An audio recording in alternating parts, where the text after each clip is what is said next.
Irmãos, graça e paz a todos, estamos aqui para mais um vídeo e dessa feita nós iremos iniciar uma série de exposições dos profetas menores. Eu postei o vídeo ontem falando sobre o que vocês acham e eu estarei tratando de uma maneira expositiva esses livros, como iremos iniciar com Malaquias, o último, mas iremos expor aqui Ageu, iremos expor Sofonias, iremos expor Naum, iremos expor Jonas e assim sucessivamente, todos expositivamente, ok? Porque nunca se viu uma época que o sermão expositivo ou a mensagem expositiva fosse tão necessária, tão urgente. Então, para vocês, ou para você que irá assistir esse vídeo, pregue expositivamente. Mas eu não sei, aprenda. Hoje tem cursos para se pregar expositivamente. Tem livros que vão te ajudar a pregar expositivamente. Tá? Tem materiais, eu não tenho dinheiro para comprar material teológico. Não tem problema, você pode baixar em PDF. No seu computador, no seu notebook, no seu tablet, no seu celular. Tem muito material aí disponível. Depois eu posso até fazer um vídeo sobre a importância do sermão expositivo. As igrejas estão passando fome, inclusive eu falo como pentecostal, eu sou da Assembleia de Deus. Eu sou presbítero na Assembleia de Deus aqui em São Paulo, na cidade de Guarulhos, onde eu moro, na cidade de Guarulhos, no bairro Jardim Cubica. Tá? O nome do meu pastor é o pastor Mauro Sérgio, pastor local aqui, um homem de Deus. Um homem de Deus. Quando você prega expositivamente, você anuncia todo o conselho de Deus.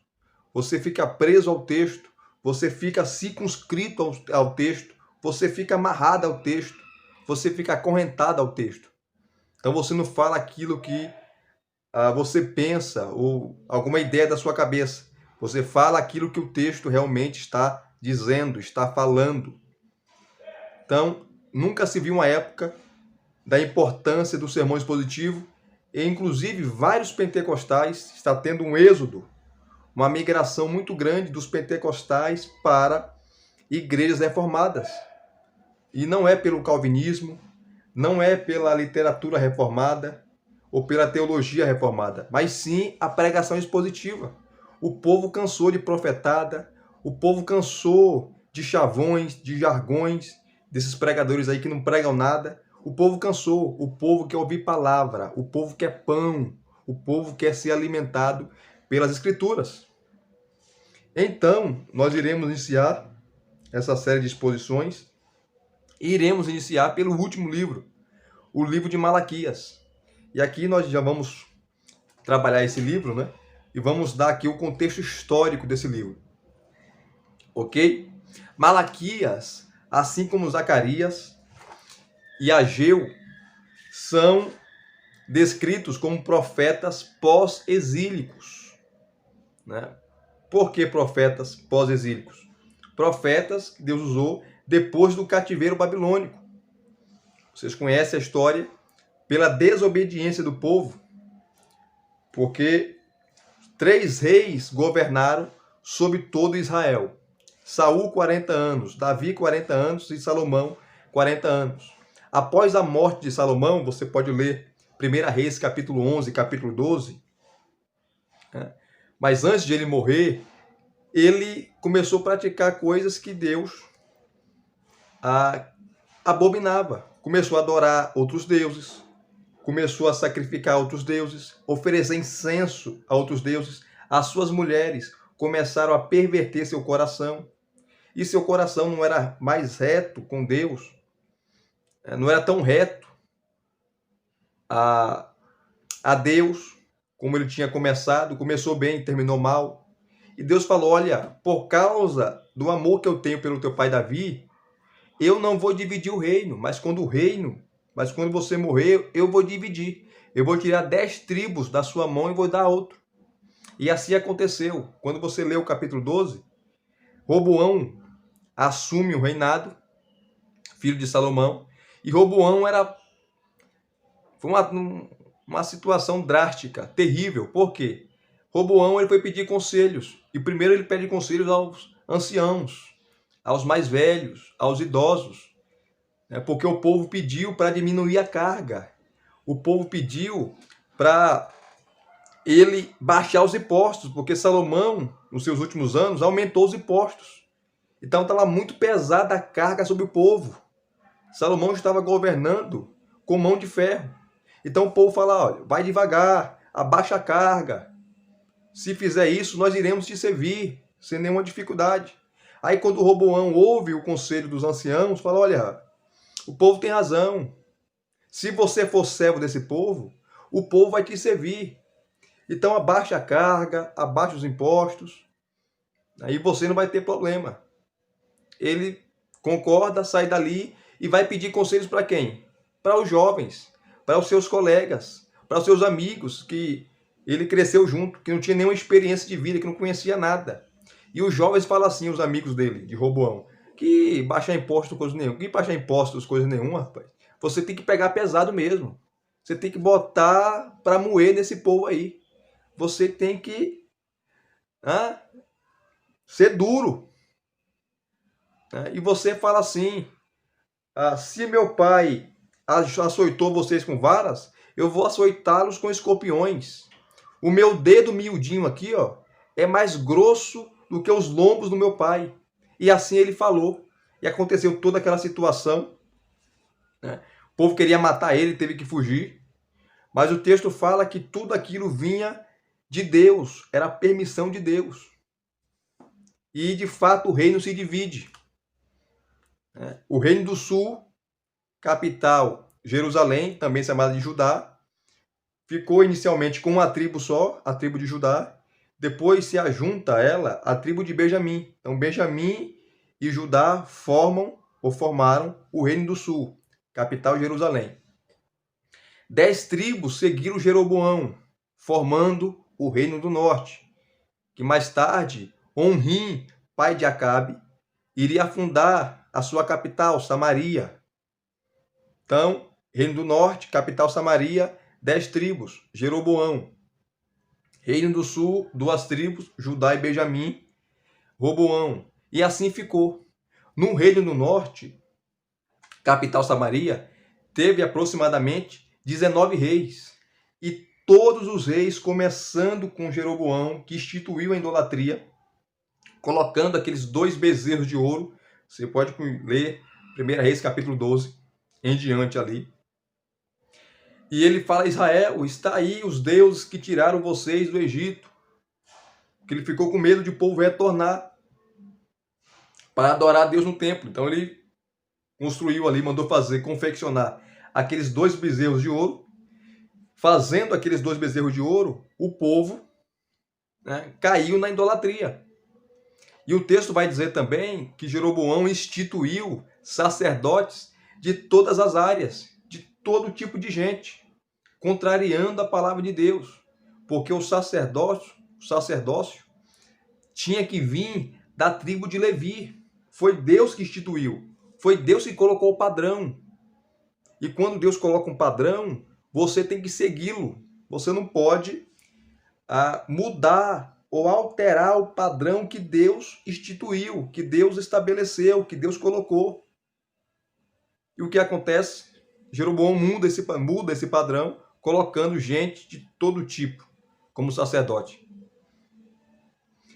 E aí já começa o declínio espiritual. Dos 19 reis, nenhum rei foi bom. Nenhum rei fez a justiça. Nenhum rei seguiu os conselhos do Senhor no Reino do Norte. Tanto que no ano 722, a Assíria veio e destruiu o Reino do Norte. Levou cativo as 10 tribos e nunca mais retornaram. E a Assíria tinha um sistema muito eficaz de mistura dos povos. Eles misturavam os povos. Então pegava povos conquistados, outros escravos que eles conquistaram, e misturava com o povo que ele acabara de conquistar. Para quê? Para o povo perder a sua ideologia, o povo perder a sua identidade, perder a sua religião, perder os seus costumes. Por isso que os samaritanos eram odiados pelos judeus, porque era um povo misturado. Era um povo misturado. Mas isso é outra história. Isso é outra história. O Reino do Sul foi destruído, né, no ano 586, que Nabucodonosor ele invadiu 3 vezes. 3 vezes. Da última vez que ele veio, ele destruiu o templo. Arrebentou com o templo, queimou tudo, destruiu a cidade, deixou em ruínas, levou cativo os pobres, levou cativo os trabalhadores e levou cativo os nobres. Os nobres. Nesse meio aí estava Daniel, Azael, Ananias e Azarias. Daniel, Ananias, Misael e Azarias. Os 4 jovens, mas tinha outros jovens lá de linhagem real, que ele levou para a Babilônia para trabalhar esses jovens nos seus costumes, na sua língua, na sua religião e assim sucessivamente. Tá? Isso acontece, o povo é levado cativo, o povo fica 70 anos lá no cativeiro babilônico. Mas muita gente lá prosperou, muita gente cresceu financeiramente lá.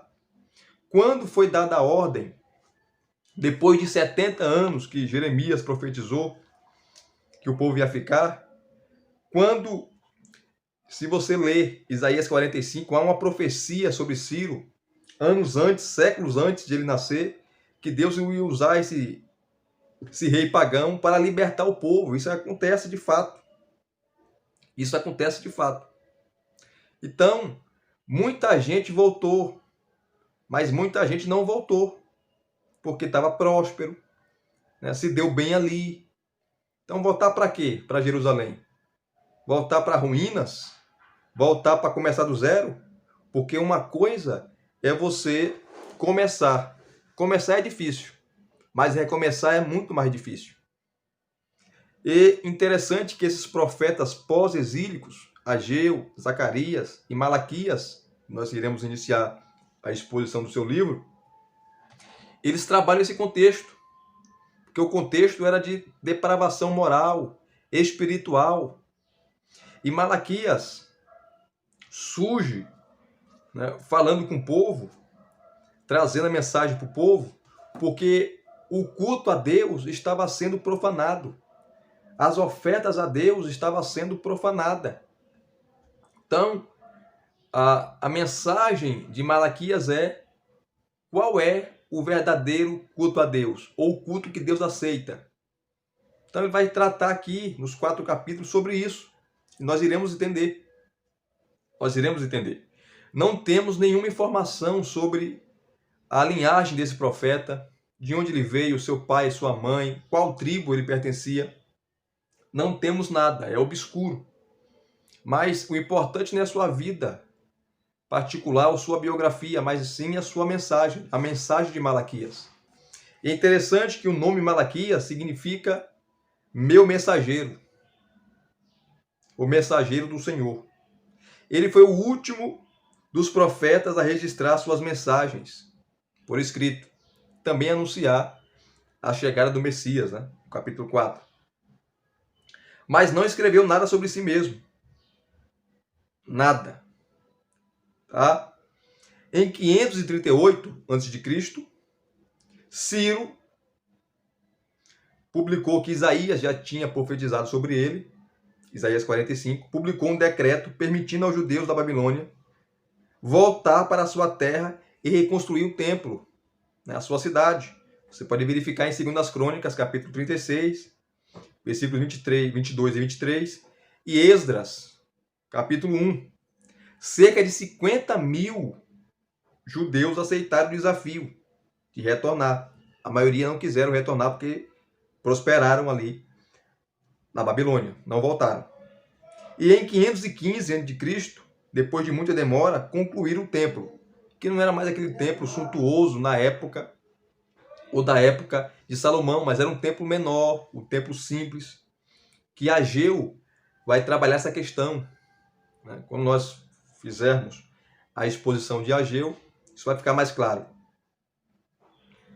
Então construíram, muito demora o templo, Esdras visitou-os em 458, tá? E em 445, tá?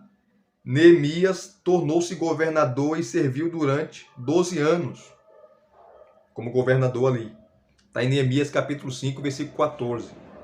Então esse é o contexto, né? De Neemias, de Esdras, que talvez o profeta viveu, né? Porque há uma similaridade com esses livros, com a sua época. Enquanto Neemias estava de volta a seu posto em Suzã, Neemias capítulo 13, versículos 6 e 7, as coisas começaram a se desintegrar em Jerusalém. E quando ele voltou, teve de tomar algumas medidas drásticas para reformar a nação.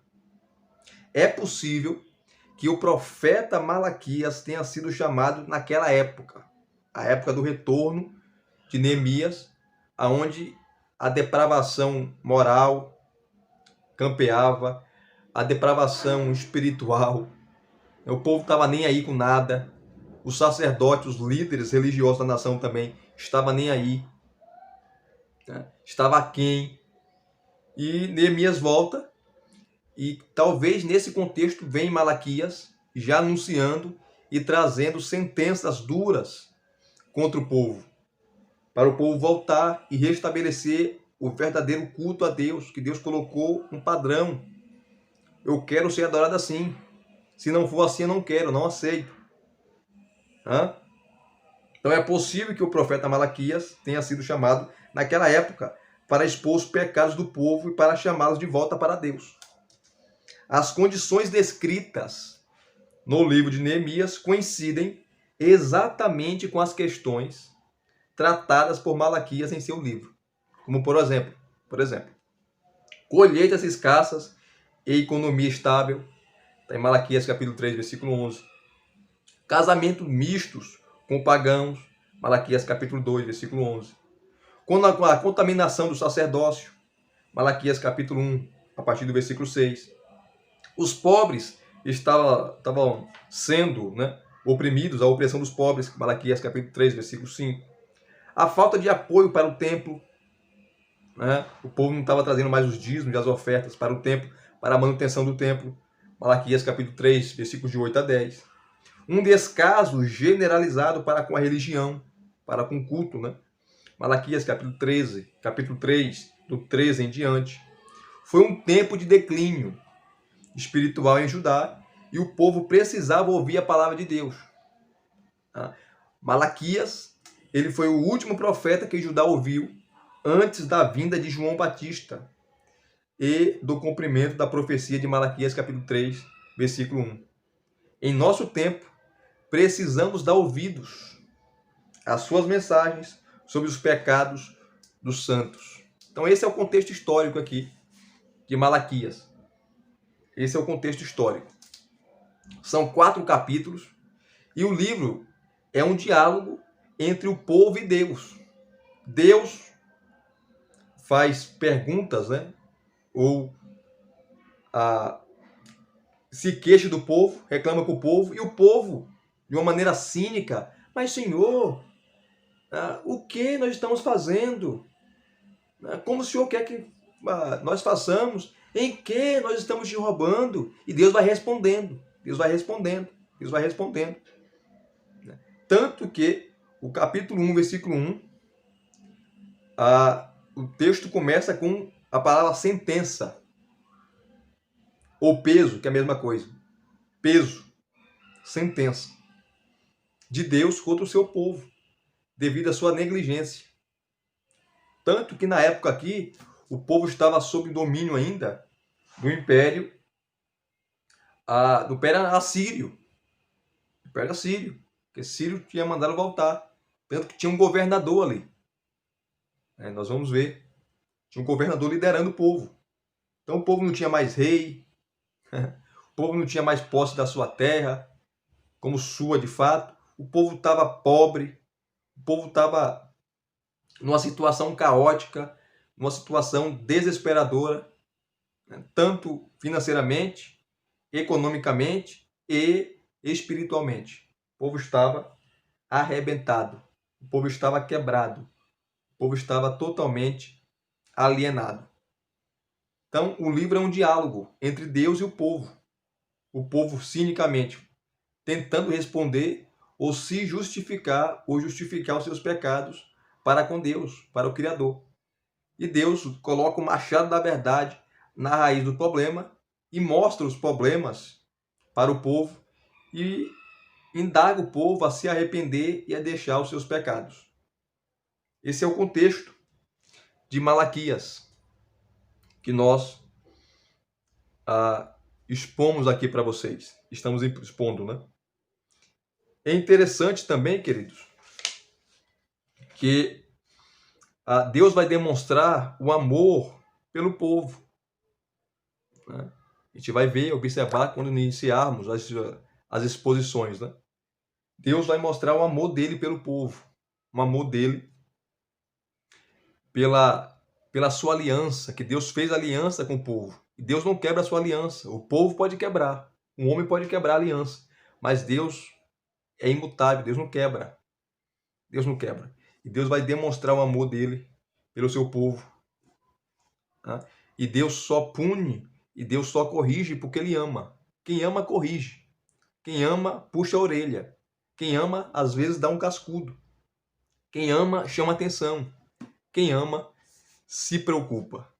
Então aqui está a introdução desse livro de Malaquias. Das próximas exposições, ou na próxima exposição, iremos iniciar o capítulo 1, tá? Desse maravilhoso livro, pouco pregado e pouco negligenciado. Pouco não, né? Pouco pregado e muito negligenciado. Hoje os pastores só conhecem Malaquias quando vão cobrar o dízimo, né? Malaquias 3, que distorce totalmente o contexto histórico, cultural, né? Para apelar para o povo dar o dízimo. Né, amaldiçoando até o povo. Se você não dá, vai acontecer isso, vai acontecer aquilo, mentindo para o povo. E nós vamos entender tudo isso nessa exposição, esses 4 capítulos desse maravilhoso livro. Não perca também a série de exposições da Carta aos Romanos. Tá? Nós iremos iniciar o capítulo 5 da Carta aos Romanos. E se vocês gostaram aqui dessa introdução ao livro de Malaquias, onde nós iremos iniciar essa série de exposições dos profetas menores, deixe aqui o seu like, deixe o seu comentário, se inscreva no canal se você não é inscrito e acione o sininho para receberem todas as notificações. Muito obrigado mais uma vez, graça e paz, até as próximas exposições.